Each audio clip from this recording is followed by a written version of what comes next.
It's a happy day, it's a happy night. Welcome to my channel. Please subscribe po.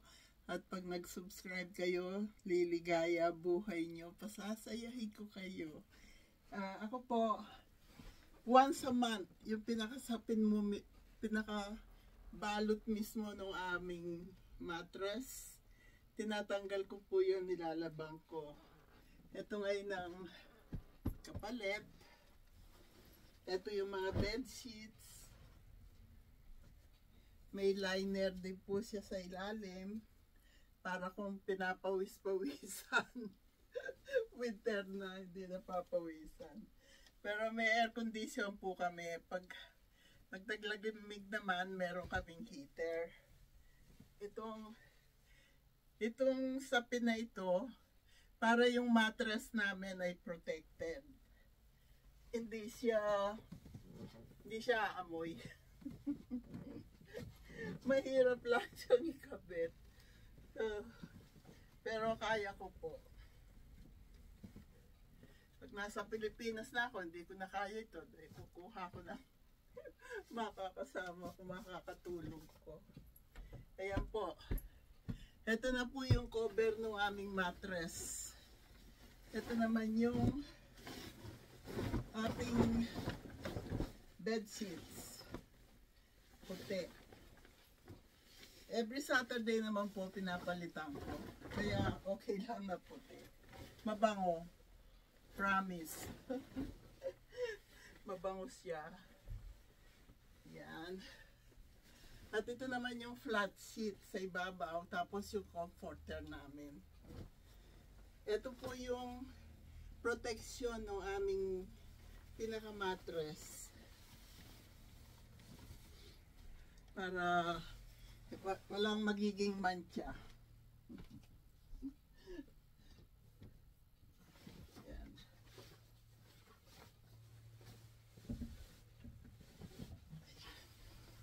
Tapusin ko lang po ito. Kasi marami pa akong gagawin ngayon. Marami pang gagawin. Pag Sabado po, busy, hindi ako pwedeng magtamad-tamaran. Yan. Kailangan naman talaga maging busy tayo. Tatapusin ko lang po ito. Dahil taglamig na po, nung nailagay ko na yung bedsheet, tsaka yung flat sa ibabaw, lalagay ko naman po itong aming comforter kasi taglamig na po rito. Itong comforter namin, nilalabang ko rin po yan. Yan. Kaya, matrabaho. Yan po, down comforter yan, kaya mainit siya. Pagkataglamig.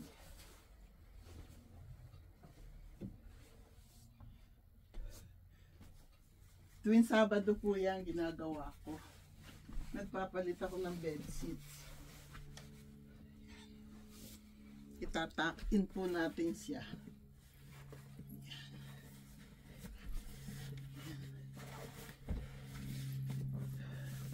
Pinapakita ko lang po kasi pagka winter, malamig na. Iba na po yung aming mga gamit sa kama.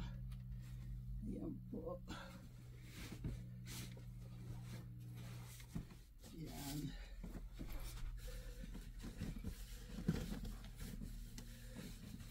Yan, nakatakin na siya. Yan yung comforter. Pagkatapos niyan, may nilalagay pa rin po ako sa ibabaw. Yan, yung decorative na. Daming arte. Ayan na po yung pinakapang ibabaw niyan. Para maganda lang siyang tingnan.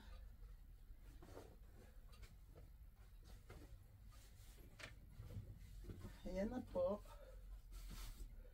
Dahil mahilig ako sa flowers.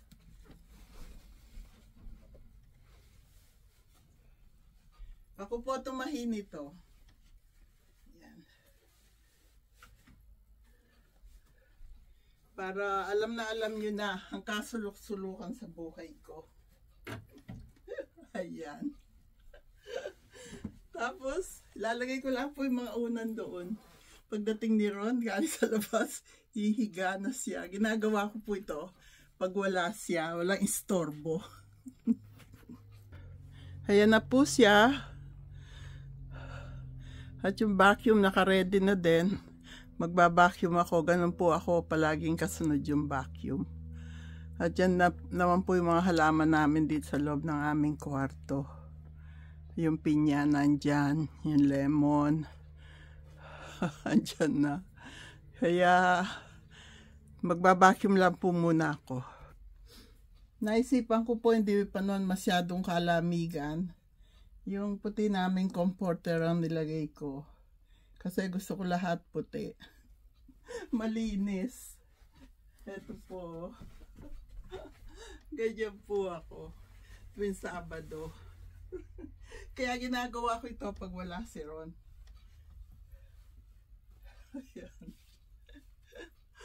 Sasabihin agad sa akin nun, what are you doing? That's already enough. Why is it you need to change it? Hindi ako masyahan. Ayan po. Puti lahat. Diba mas maganda? Oh. Malinis. It smells good.